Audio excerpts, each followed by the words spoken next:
Coucou, on a tous quelque chose qui nous fait peur, qui nous effraie. Certains ont peur des araignées, des serpents, de perdre son travail, du réchauffement climatique. Bref, on a tous, je pense, peur de quelque chose.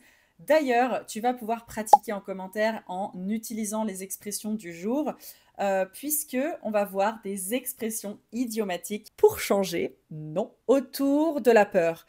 Comment dire j'ai peur, qui est tout à fait correct, mais on va le dire avec plus de style aujourd'hui. On va apprendre des expressions idiomatiques, des façons donc de parler qui sont imagées au sens figuré. J'adore, tu le sais probablement, j'adore les expressions idiomatiques. Et donc aujourd'hui, on va voir ça autour de la peur. Est-ce que tu connais d'autres façons de dire j'ai peur en français? J'ai peur, avoir peur à l'infinitif. Il y a bien l'autre structure qui est je suis effrayée.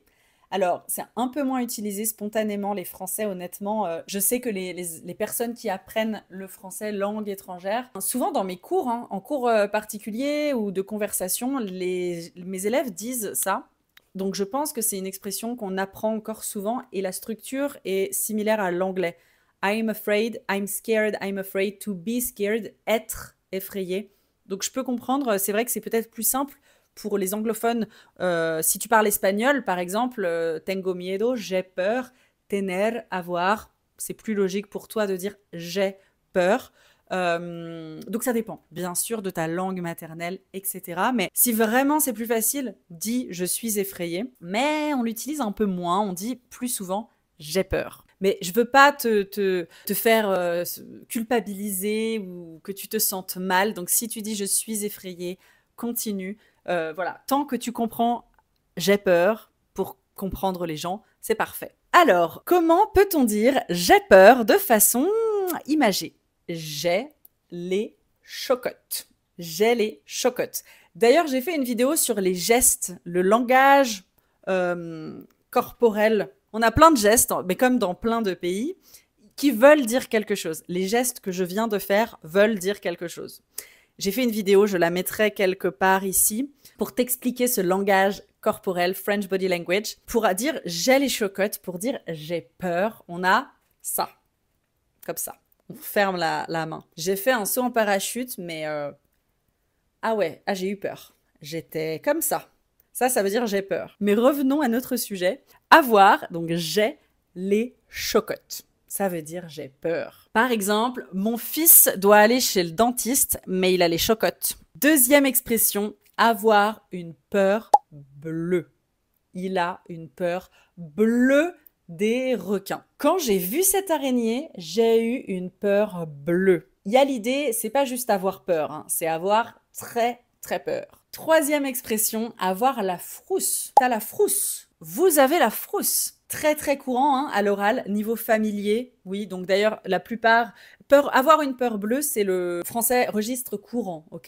C'est pas formel, c'est registre courant. C'est pas familier, c'est pas vulgaire. Avoir les chocottes, c'est familier, enfantin, familier. Avoir la frousse, c'est registre, c'est plutôt familier aussi. Ce film d'horreur m'a donné la frousse. Ce livre est super, mais alors il m'a donné la frousse. Oh! Au chapitre 5, là, quand il se fait tuer, il m'a donné la frousse. Hein. Ah, j'étais comme ça. On peut mélanger hein, l'expression idiomatique, langage corporel, et alors là, si vous impressionnez pas vos amis francophones natifs, je comprends plus. Quatrième expression, toujours dans le registre familier, avoir la trouille. C'est probablement celle que j'ai le plus entendue en France. J'ai eu la trouille, j'ai eu peur. Avant de passer mon examen, avant de passer mon permis de conduire, j'avais la trouille, comme ça, j'avais la trouille.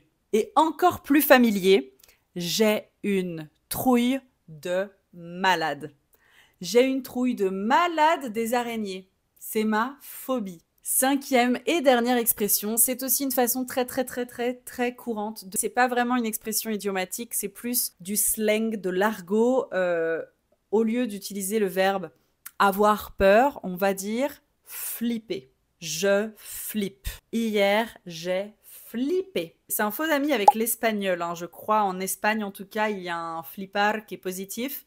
Là, c'est pas positif, c'est j'ai eu peur. À chaque fois que je regarde ce film, je flip. To freak out, to be scared, ce serait les équivalents en anglais. Alors maintenant qu'on a vu plusieurs expressions, dis-moi en commentaire ce qui te fait flipper. Quand est-ce que tu as les chocottes, la trouille, en utilisant pourquoi pas une de ces expressions. Et je te retrouve très vite pour la prochaine vidéo. Bisous!